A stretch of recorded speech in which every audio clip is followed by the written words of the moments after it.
नमस्कार, आप news phonation देख रहे हैं। मैं हूं आपके साथ वंदना। आमतौर पे देखा जा रहा है कि जो डेंगू के मरीज हैं सही होकर वापस तो आ रहे हैं, लेकिन उनके अंदर अभी भी इम्यूनिटी पावर जो है वो कम देखा जा रहा है। अपने आप को वो बेहद कमज़ोर महसूस कर रहे हैं, लेकिन डॉक्टरों की सलाह माने तो उन्हें काफ़ी कुछ निर्देश दिया जा रहा है। इसी क्रम में हम डॉक्टर के पास पहुंच चुके हैं, जो पटना के जाने माने मोस्ट डॉक्टरों में से एक हैं, डॉक्टर दिवाकर तेजस्वी, और आपको घर बैठे वो सारी समाधानों को वो बताएंगे और आपको कैसे अपने आप को सावधान रहना है, कैसे क्या नियम का पालन करना है, वो सब कुछ सर से ही जानेंगे। सर, स्वागत है आपका न्यूज़ जी, बहुत फाउंडेशन में। धन्यवाद। सर, वैसे डेंगू के मरीज हैं जिनका इलाज हो मतलब सही से हो चुका है, घर वापस लौट भी गए हैं, लेकिन उनके अंदर अभी भी कमियां देखी जा रही है, जी उसके लिए क्या कुछ करें? जी, ये इम्पॉर्टेंट फिनोमेना होता है जिसे पोस्ट वायरेमिया एस्थीनिया कहते हैं। वायरल इन्फेक्शन के बाद शरीर कमज़ोर हो जाता है, थोड़ा सुस्ती, कमजोरी, लेथार्जी ये सब होती है। तो इम्यून सिस्टम को बढ़ाने के 3 मूल मंत्र होते हैं। किसी भी व्यक्ति को अगर अपना इम्यून सिस्टम को स्ट्रॉन्ग रखना है, उसके लिए 3 मूल मंत्र हैं। सबसे पहला, आपके खान पान में जो परिवर्तन करने की आवश्यकता है। जंक फूड को न कहें, डिब्बा बंद खानों को न कहें, पैकेज्ड फूड जो सेल्फ लाइफ जिसकी 2 साल 3 साल रहती है उन्हें न कहें। फ्रेश फूड खाएं, रोटी है, सब्जियां हैं, हरी सब्जियां हैं, चावल दाल है, जो भी ताज़ी बनी हुई सब्जियां हैं या जो फूड है उनका सेवन करें। दूसरी चीज़ है कि जो सीजनल फ्रूट्स होते हैं वे अवश्य उसका सेवन करें। सारे बच्चे से आदत लगाएं, जैसे हर एक मौसम में है, सेब है, नाशपाती है, अंगूर है, मौसमी है, चीकू फल है, डाब का पानी है, अमरूद है, जामुन है। जो कॉन्ट्राइंडिकेटेड किसी में अगर एस्थमेटिक नहीं है या कोई ठंडे से कॉन्ट्राइंडिकेशन नहीं किसी फल से, तो सीजनल फ्रूट्स का सेवन अवश्य करें। तो पहला परिवर्तन होता है आपके डाइट के हैबिट में। दूसरा जो इम्यून सिस्टम को स्ट्रॉन्ग करने के लिए सबसे महत्वपूर्ण बात होती है वो होती है कि आप कितना एक्टिव रहते हैं। तो उसमें 40 मिनट से 45 मिनट का अपना वॉक करना, योगा करना, टहलना, अनुलोम विलोम, सांसों की एक्सरसाइज, पेट की एक्सरसाइज, दौड़ना। जो कार्डियक पेशेंट हैं जिनको कि स्टेंट लगी है या उन्हें हार्ट को मजबूत रखना है, उन्हें दौड़ना भी ज़रूरी होता है, क्योंकि हार्ट रेट तेज़ होना चाहिए एक्सरसाइज करते समय। तो डिफरेंट लोगों के लिए डिफरेंट एक्सरसाइजेज हैं, लेकिन 40 मिनट 45 मिनट का पर डे एक्सरसाइज करते हैं तो वो आपके इम्यून सिस्टम को स्ट्रॉन्ग करता है। और तीसरा जो महत्वपूर्ण चीज़ है कि आज के दिन में माइक्रो न्यूट्रिएंट्स की कमी हो जाती है, जैसे विटामिन डी की कमी हो जाती है, कैल्शियम की कमी है, या एडोलेसेंट गर्ल हैं, यंग गर्ल हैं, ग्रोइंग गर्ल हैं, उनमें हीमोग्लोबिन की कमी हो सकती है, ब्लड लॉस जो पर मंथ होता है उसके कारण से। तो उन्हें सप्लीमेंट लेने की आवश्यकता होती है विटामिन डी की। जो वेजिटेरियन है उन लोगों को विटामिन B12 की, कैल्शियम की, जो विटामिन सी की, आयरन की, इस तरह का सप्लीमेंट लेकर के अपने माइक्रोन्यूट्रिएंट्स को और मैक्रोन्यूट्रिएंट्स को नॉर्मल करके रख सकते हैं। और सबसे इम्पॉर्टेंट लास्ट में है कि 7 घंटे की साउंड स्लीप। 7 घंटे यदि आप साउंड स्लीप सोते हैं तो आपके इम्यून सिस्टम को वो बहुत अच्छे से प्रभाव डालता है और इम्यूनिटी को बढ़ाता है। तो स्ट्रेस लेस, एकदम तनाव रहित 7 घंटे की साउंड स्लीप इम्यून सिस्टम को स्ट्रॉन्ग करने के लिए बहुत आवश्यक है। एक सवाल यह भी है कि यंग जो जनरेशन है वो तो वो किसी तरह अपने आप को मैनेज कर लेते हैं, लेकिन यंग के बाद का जो जनरेशन है उनको काफ़ी दिक्कतें हो रही है। जैसे कोई अगर दमा के पेशेंट हैं या फिर बीपी के हैं, शुगर के हैं, कई तरह की बीमारियों से अगर वो ग्रसित हैं, उन लोगों को खासतौर से कुछ परेशानियां जो है अभी भी है। तो वैसे लोगों को किस तरह से सावधान रहना चाहिए? हाँ, जो कोमॉर्बिड कंडीशन के पेशेंट्स हैं, ओल्ड एज के पेशेंट्स हैं, जिनको शुगर है, डायबिटीज़ लंबे समय से है, या ब्लड प्रेशर लंबे समय से है, कार्डियक पेशेंट्स हैं, किडनी के पेशेंट हैं, हार्ट के, लीवर के पेशेंट हैं, उन लोगों को अति सतर्क रहना आवश्यक है। उनको अपने पैरामीटर्स को, चूँकि ये डेंगू फीवर है, लीवर में SGPT को बढ़ा देता है, लीवर पर असर करता है, लीकेज के कारण से पेट में भूख नहीं लगती है, उल्टियाँ लगने लगती हैं। तो वैसे पेशेंट को अपने पैरामीटर्स को, जो ब्लड प्रेशर के रोगी हैं उनकी जनरली यदि ब्लड की लीक होती है डेंगू के समय तो BP लो होने की टेंडेंसी हो जाती है। तो उन लोगों को अपने चिकित्सीय देख रेख में अपने जो पैरामीटर्स हैं, जो जैसे लीवर के रोगी हैं तो लीवर का पैरामीटर है, जो ब्लड प्रेशर के रोगी हैं या कार्डियक रोगी हैं तो तो उनको अपने पैरामीटर को बहुत नज़दीक से मॉनिटर करके रखना है। और दवाइयों का पावर ऊपर या नीचे इस पर्टिकुलर दौरान में हो सकता है, क्योंकि जैसे डेंगू के समय अभी भूख कम लग रही है, बहुत लोगों को भूख आते आते टाइम लग जाती है, तो वैसे में शुगर की दवाई का टाइट्रेशन ज़रूरी होता है कि पावर कमेगा या नहीं, क्योंकि आप अगर कम खाना खा रहे हैं या नहीं खा रहे हैं और शुगर की दवाई खा रहे हैं तो हाइपो में जा सकते हैं, ग्लूकोज लेवल बहुत कम हो सकता है। तो आपको उस समय इस पर्टिकुलर मोमेंट में आपकी मॉनिटरिंग जो है वो बहुत कम अंतराल पे बहुत सघन मॉनिटरिंग अभी आवश्यकता होती है। और खान पान में अकॉर्डिंगली किसी को अगर इलेक्ट्रोलाइट्स की कमी हो जाती है पोस्ट वायरल रिकवरी के समय में, सोडियम पोटाशियम की कमी, तो उसे बहुत ज़्यादा कमज़ोरी लगने लगती है। उसे टेस्ट करा करके अगर सोडियम की कमी है तो नमक का पानी या नमक का कैप्सूल या सोडियम बढ़ाने वाली दवाइयाँ आती हैं, तो सोडियम की कमी से भी बहुत ज़्यादा कमज़ोरी होती है। तो टेस्ट होने के उपरांत अगर उसे आप सेवन करते हैं तो फिर आपको स्ट्रेंथ आ जाता है।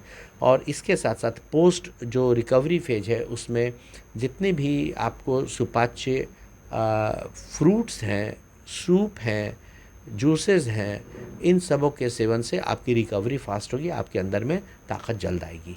एक सवाल ये भी है कि अगर कोई भी पेशेंट पहले आमतौर पे देखा जाता था कि लोग एंड्रॉयड सामानों से वो दूरी बनाते थे, वैसे इलेक्ट्रॉनिक्स सामान उनके पास में नहीं होते थे। अब जब भी बीमारी कोई किसी भी तरह की आ रही है तो लोग को सबसे अगर इंजॉय लोग कह रहे हैं कि ये इंजॉय का एक मनोरंजन का एक साधन हो गया है मोबाइल फ़ोन, लैपटॉप वगैरह, तो ऐसे में भी उन मरीजों से कैसे मतलब क्या कुछ खासा ख्याल रखना चाहिए, तो उसका भी क्या कुछ जी इसका जी, भी कुछ रोल होता है क्या सर? जी, ये बहुत महत्वपूर्ण है कि अभी जो व्हाट्सएप डॉक्टर होते हैं या एंड्रॉयड फ़ोन के कारण से लोग अपना ट्रीटमेंट खुद करने लगते हैं। उसके 2 एग्ज़ाम्पल मैं आपके चैनल से सबको बताना चाहूँगा कि ये गंभीर कैसे हो सकता है। सबसे पहला, जैसे डेंगू किसी को हुआ या रिकवरी हो रही है तो लोग पैनिक हो जाते हैं कि अब हमको क्या हो गया, प्लेटलेट कितना कम गया, अब कैसे करें, कैसे बढ़ाएं।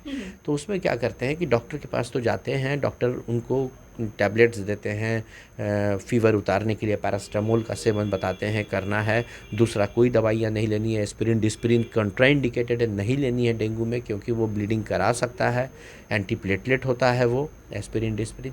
तो ये चीज़ें जो पैनिक में आकर के पहले तो डॉक्टर अपना दवाई दे रहे हैं, तो उसमें कभी आज के दिन में प्रायः अमूमन सभी लोग जो पपीता का पत्ता या उसका जो कैप्सूल होता है उस फॉर्म में ले रहे हैं। तो पर डे जितना रिक्वायरमेंट है, जो हानि नहीं पहुंचाए बॉडी को, उतना उस कैप्सूल में मिल जा रहा है। उसके अलावे क्या कर रहे हैं लोग कि पपीता का पत्ता पीस के, गिलोय पीस के, ये जिससे जो मिल रहा है वो पीस पास करके पी ले रहे हैं। उससे क्या हो रहा है कि लीवर पर जोर आ रहा है, गैस्ट्राइटिस हो रही है, एसिडिटी हो रही है, लूज़ मोशन हो रहा है, भूख नहीं लग रही है, उल्टियाँ हो रही हैं। तो अपने मन से, जब आप ऑलरेडी उसका सेवन चिकित्सक देख रेख में कर रहे हैं, तो अपने मन से उस तरह की चीज़ों का पीस पास करके सेवन न करें। और दूसरा सबसे महत्वपूर्ण, अभी चूँकि डेंगू पीक पर है इसलिए ध्यान देना आवश्यक है कि बहुत लोग बकरी के दूध के लिए पैनिकी में हैं।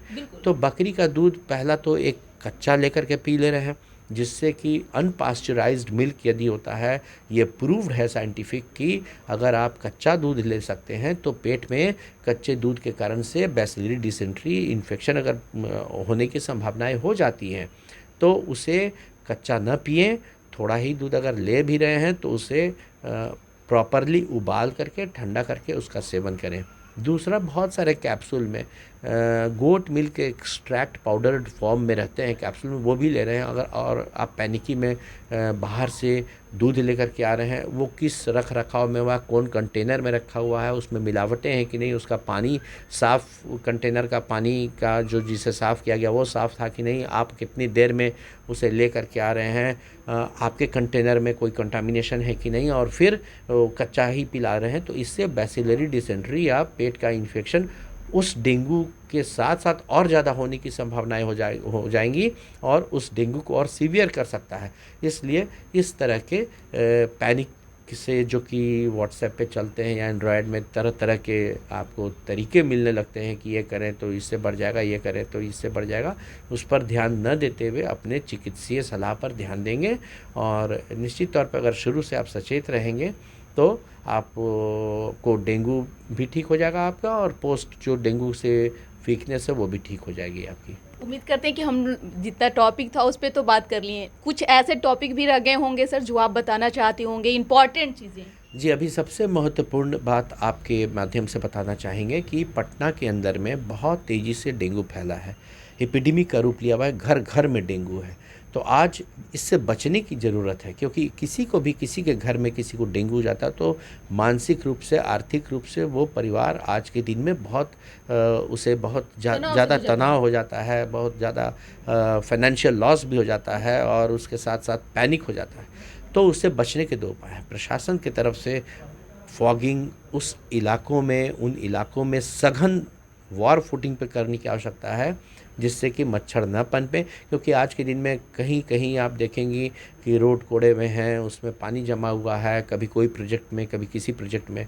तो वो पानी जहाँ जमा हुआ है वहाँ पर KOL का एक बूंद डाल दें, केरोसिन ऑयल का, या किसी चीज़ से लार्वे प्यूपा न पनपें और फॉगिंग होता रहे, ये तो प्रशासनिक स्तर पर होगी। सेकंड चीज़ है कि अपना व्यक्तिगत बचाव करना भी आज इक्वली इम्पॉर्टेंट है, कि आपको मच्छर न काटे। आज के दिन में एक सिंगल मच्छर भी अगर पटना के अंदर में घूम रहा है तो ये मान के चलिए कि वो डेंगू का ही है, और उससे बचने के जो प्रयास करने हैं वो करें। क्योंकि एक घर में जैसे एक डेंगू का रोगी है, तो वो डेंगू का रोगी अगर है, उसे कोई मच्छर काट लिया तो उस मच्छर के शरीर में डेंगू का वायरस प्रवेश कर गया, एडिस एजिप्टाई मच्छर के शरीर में। जब वो उस मच्छर के शरीर में प्रवेश कर गया, जब तक वो उस मच्छर का लाइफ साइकिल है, जब तक वो मच्छर जीवित है, तब तक उसके अंदर वो मल्टीप्लाई कर रहा है वो डेंगू का वायरस, और वो मच्छर किसी को भी काटेगा तो उसे डेंगू हो जाएगा। तो एक परिवार में यदि किसी को डेंगू है तो परिवार के अन्य सदस्यों को बहुत ज़्यादा सतर्क रहना है, क्योंकि उस घर में वो डेंगू का मच्छर घूम रहा है, और एक उस जिसे काटा दूसरे को काट लेगा, तीसरे को काट लेगा। तो कई ऐसे पेशेंट हैं हमारे जो पूरा का पूरा फैमिली को हो गया इसी कारण से। तो मच्छर को काटने से बचे। फुल स्लीव जैसे मैं पहना हुआ हूँ, मैं अभी पिछले 20 दिन जब से डेंगू फैलना शुरू हुआ 1 महीने से फुल स्लीव ही पहन रहा हूँ। और जो एक्सपोज्ड एरिया अपने क्लिनिक में, इसमें मैं मॉस्किटो रिपेलेंट लगाया हुआ हूँ कि ये एक्सपोज्ड एरिया में भी कलम से लिखते हुए 1 सेकंड के लिए, 10 सेकंड के लिए, 20 सेकंड के लिए कोई मच्छर ना काट पाए। यहाँ एक्सपोज्ड एरिया में कानों पर भी मैं हल्का मॉस्किटो रिपेलेंट लगा चुका हूँ। तो इसलिए आप भी बचें। अभी मच्छर के, सिंगल मच्छर के डंक से बचना सबसे आवश्यक है आज के दिनों में। मौसम जैसे से अभी ठंडा होता शुरू होगा, इसका प्रकोप कमता जाएगा, लेकिन तब तक के लिए मेरी सलाह सभी पटना वासियों को, बिहार वासियों को यही है कि सिंगल मच्छर, एक भी मच्छर आपके वॉशरूम में भी नहीं काटे, आपके बाथरूम में जा रहे हैं वहाँ भी नहीं काटे, घर के अंदर भी नहीं काटे। तो सिंगल मच्छर के डंक से अभी कुछ दिन विशेष बचाव रखें। बहुत बहुत शुक्रिया अपना बहुत कीमती समय धन्यवाद। देने के लिए सर। तो उम्मीद करते हैं कि डॉक्टर दिवाकर तेजस्वी सर के बातों से आपको लाभ पहुंचेगा, और जो सर ने निर्देश दिया है उसका भी आप लोग बखूबी पालन करेंगे। इस खबर बस इतना ही। बने रहिए न्यूज़ फोनेशन के साथ। तब तक के हमारे चैनल को सब्सक्राइब नहीं किए हैं तो कर लीजिए। धन्यवाद।